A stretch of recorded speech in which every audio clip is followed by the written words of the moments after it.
Salam sejahtera untuk kita semua. Bersyukur sekali kita bisa berjumpa kembali dalam program Tabura Injil untuk episode kali ini. Kita akan membaca dan merenungkan firman Tuhan. Kita bersyukur karena Tuhan terus menunjukkan kasih-Nya. Tuhan terus menunjukkan kuasa-Nya. Maka untuk mendengar, untuk mengerti akan kebaikan kasih Tuhan, mari kita baca dan merenungkan firman Tuhan yang terdapat dalam Injil Yohanes pasal 5 ayat 1 sampai ayat 9a. Injil Yohanes pasal 5 ayat 1 sampai ayatnya yang ke-9a. Sebelum kita membaca dan merenungkan firman Tuhan, mari kita berdoa, meminta tuntunan kuasa Roh Kudus untuk menolong kita. Mari kita berdoa. Firman-Mu adalah pelita bagi kaki kami dan terang di jalan kami. Firman-Mu menjadi pedoman hidup di jalan-jalan hidup kami. Untuk itu kami minta Tuhan, hadirlah bersama kami, kuasailah seluruh hidup dan kehidupan kami, agar firman yang sebentar kami baca dan kami renungkan dapat mengambil bagian di hati kami dan menjadi pedoman dalam hidup ini. Tuhan Allah Bapa di surga, tolong kami, berikan pengertian kepada kami, tuntun dan terangi kami. Kami mohon ini karena kasih anak-Mu Tuhan kami Yesus Kristus. Amin. Pemirsa Tabura Injil yang Tuhan Yesus Kristus kasihi, mari saya mengajak kita untuk membaca bersama-sama dalam Injil Yohanes pasal 5. Injil Yohanes pasal 5 ayatnya yang pertama sampai ayatnya yang ke-9a. Bunyi daripada pembacaan firman Tuhan ini adalah penyembuhan pada hari Sabat di kolam Bethesda. Sesudah itu ada hari raya orang Yahudi dan Yesus berangkat ke Yerusalem. Di Yerusalem dekat pintu gerbang domba ada sebuah kolam yang dalam bahasa Ibrani disebut Bethesda. Ada 5 serambinya, dan di serambi-serambi itu berbaring sejumlah besar orang sakit, orang-orang buta, orang-orang timpang, dan orang-orang lumpuh yang menantikan goncangan air kolam itu. Sebab sewaktu-waktu turun malaikat Tuhan ke kolam itu dan menggoncangkan air itu, barang siapa yang terdahulu masuk ke dalamnya sesudah goncangan air itu menjadi sembuh, apapun juga penyakitnya. Di situ ada seorang yang sudah 38 tahun lamanya sakit. Ketika Yesus melihat orang itu berbaring di situ dan karena ia tahu bahwa ia telah lama dalam keadaan itu, berkatalah ia kepadanya, "Maukah engkau sembuh?" Jawab orang sakit itu kepadanya, "Tuhan, tidak ada orang yang menurunkan aku ke dalam kolam itu apabila airnya mulai goncang. Dan sementara aku menuju ke kolam itu, orang lain sudah turun mendahului aku." Kata Yesus kepadanya, "Bangunlah, angkatlah tilammu dan berjalanlah." Dan pada saat itu juga sembuhlah orang itu, lalu ia mengangkat tilamnya dan berjalan. Demikian jauh pembacaan firman Tuhan untuk kita di saat ini. Dikatakan berbahagia adalah kita yang membaca, merenungkan, dan melakukan firman ini dalam kehidupan kita setiap hari. Pemirsa Tabura Injil yang Tuhan Yesus Kristus kasihi, tema daripada pembacaan ini adalah kesembuhan dalam tangan Tuhan. Kesembuhan ada dalam tangan Tuhan. Mari kita perhatikan bacaan yang baru saja kita baca. Terbaring di atas tikar seorang tua yang sudah lama sekali sakit. 38 tahun ia menanti, siapa tahu ada kesempatan. 38 tahun ia berharap, siapa tahu ada yang mau menggendongnya dan membawanya ke kolam kesembuhan. Dalam keadaan cemas, ia masih terus berharap. Dalam keadaan ketidakmungkinan, ia masih saja terus percaya. Siapa tahu ada mujizat. Siapa tahu ada harapan untuk bisa sembuh. Itulah yang membuat ia terus menunggu di pinggir kolam Bethesda, kolam pengasihan. Di tengah rasa kurang pasti, di tengah pergumulan sakit yang lama, Yesus datang menghampirinya. Yesus tahu orang itu telah lama menderita sakit. Ia tahu bahwa orang itu telah lama berada dalam keadaan sakit. Dan Yesus tahu apa yang dibutuhkan orang itu. Memang Yesus tahu orang itu membutuhkan kesembuhan. Tetapi Yesus mau memastikan kesungguhan hati orang tersebut. Maka Yesus bertanya kepadanya, "Maukah engkau sembuh?" Sebab ada banyak orang sakit yang berkumpul di situ hanya untuk memanfaatkan sakitnya agar meminta-minta sedekah. Sehingga Yesus harus menguji ketulusan hati orang ini. Namun, ia tidak seperti orang sakit lainnya. Ia berkata, "Tuhan, tidak ada orang yang menurunkan aku ke dalam kolam itu. Tidak ada seorang pun yang mau memperhatikan pergumulanku. Ia juga telah berusaha tetapi gagal karena sebelum sampai orang lain sudah turun mendahuluinya." Melihat kepolosan hatinya dan keinginan untuk sembuh dari sakit, maka Yesus menyembuhkannya. Mari perhatikan saudara-saudara. Perkataan yang keluar dari mulut Yesus tiba-tiba menguatkan dan menyembuhkan tubuh orang itu. Dia menjadi sembuh. Perkataan itu juga menimbulkan getaran hati dan dorongan jiwa untuk berdiri dan berjalan. Perkataan Yesus ini membuat orang ini mempunyai masa depan yang pasti.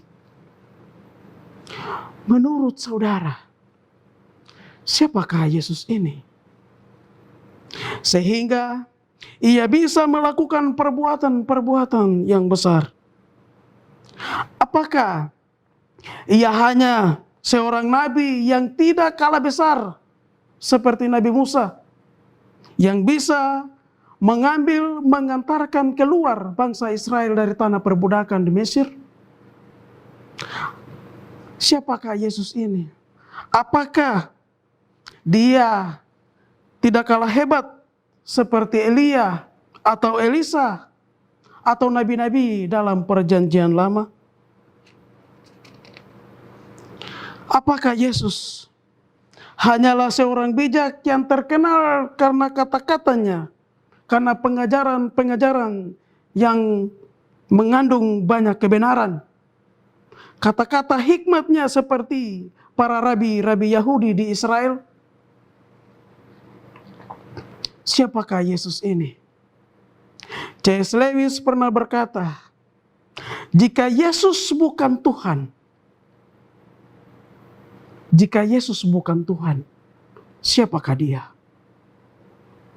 Jika Yesus bukan Tuhan, bisakah ia melakukan perbuatan-perbuatan ajaib itu? Bisakah ia berbicara atas nama Allah? Mengapa ia bisa mengampuni dosa? Mengapa ia bisa menyamakan derajatnya dengan Allah? Mengapa ia bisa berkata, "Aku dan Bapa adalah satu"? Dalam Yohanes pasal 10 ayat yang ke-30. Saya dan saudara sebagai pengikut Kristus mengaku bahwa Yesus adalah anak Allah Tuhan dan Juru Selamat. Mari lihat kepada Yesus. Mari berharap kepadanya. Mari mempertetapkan hati yang kurang pasti, yang kurang aman, yang cemas ke dalam tangan Yesus. Mari berharap dalam anugerah dan kasih Kristus. Mari berharaplah kepada Kristus, pegangan hidupmu dan sandaran jiwamu yang teguh. Saudara-saudari, pemirsa tabur Injil yang Kristus Yesus kasihi. Pasti Anda tahu sebuah lagu yang berjudul Ingat Akan Nama Yesus. Lagu itu terdapat dalam Kidung Jemaat nomor 344. Lagu itu diciptakan oleh Lydia Baxter yang diangkat berdasarkan pengalaman hidupnya bersama Tuhan. Dalam masa kelam hidup karena keadaan fisik tubuhnya yang mengalami cacat, membuat ia tidak bisa berjalan. Sebagian besar hidupnya dihabiskan di atas tempat tidur. Namun jiwanya tidak pernah terkurung di atas tempat tidur itu. Dia terus membaca Alkitab dan menulis lagu. Dalam salah satu lagu yang ditulisnya ialah Ingat Akan Nama Yesus. Ingat akan nama Yesus kau yang susah dan sedih. Nama itu menghiburmu mana saja kau pergi. Indahlah namanya pengharapan dunia. Indahlah namanya suka surga yang baka. Begitu juga nada-nada penguatan dan harapan yang ada pada bait 2 sampai baitnya yang keempat. Pujian ini membuat Lydia Baxter yang cacat ini terus mengandalkan Yesus di dalam hidupnya. Pujian ini memberi semangat baginya untuk melawan sakit yang diderita seumur hidup. Pujian ini menggerakkan hatinya untuk terus percaya walaupun ia tidak sembuh dari sakitnya. Percaya, Bapak Ibu, saudara-saudara, pemirsa Tabura Injil. Percaya adalah tanggapan terhadap rasa kurang aman yang menjadi aman. Rasa tidak mungkin menjadi mungkin. Rasa takut menjadi berani. Kita percaya karena Tuhan menolong kita untuk percaya. Percaya bukan usaha kita, percaya juga bukan jasa kita, melainkan pemberian Tuhan untuk membangkitkan harapan kita kepadanya. Jika Yesus datang menghampiri saudara dan bertanya, "Maukah engkau sembuh?" Tentu, pasti kita akan menjawab, "Ya, saya mau sembuh. Saya mau dipulihkan. Saya mau kuat ya Tuhan. Saya mau Tuhan." Jika engkau mau sembuh, jika saudara mau sembuh, jika saudara mau kuat, jika saudara mau dipulihkan oleh kuasa Tuhan, tetaplah percaya kepadanya. Kuatkan dan teguhkanlah hatimu kepadanya. Yesus pasti menyembuhkan. Yesus pasti memulihkan. Yesus pasti menguatkan saudara. Mungkin setelah saudara berdoa, saudara belum melihat hasil. Mungkin saudara harus menunggu sebulan. Saudara harus menunggu setahun atau bahkan lebih. Mungkin saja jawaban doa yang saudara harapkan tidak seperti yang Tuhan tunjukkan. Tetapi percaya saudara bukan berdasar pada waktu. Bukan berdasar pada apa yang saudara inginkan supaya Tuhan melakukannya untuk saudara. Melainkan berdasar pada janji Tuhan dan kehendaknya. Jika Yesus mau, saudara dipulihkan, saudara kuat, sehat, dan sembuh pada hari ini. siapakah dia yang dapat menghalanginya? Jadi Tuhan dengan berbagai caranya menolong manusia untuk tetap percaya kepadanya. Ia menolong orang lumpuh di pinggir kolam Bethesda, kolam pengasihan itu. Akhirnya dapat berjalan dan memberi kesaksian tentang nama Yesus. Ia memberi kekuatan dan harapan kepada Lydia Baxter untuk berjuang dalam kecacatan fisiknya. Dan akhirnya Lydia menulis syair pujian tentang kemuliaan nama Tuhan. Ingat akan nama Yesus. Tangan Tuhan yang kuasa itu. Tangan Tuhan yang hebat itu. Tangan Tuhan akan memulihkan saudara. Akan menyembuhkan saudara. Dalam waktu yang ditentukan oleh Tuhan sendiri. Amin. Mari kita berdoa. Kami percaya Tuhan bersama kami. Kami percaya Tuhan menolong kami. Dalam badai hidup ini. Dalam ketakutan, kecemasan.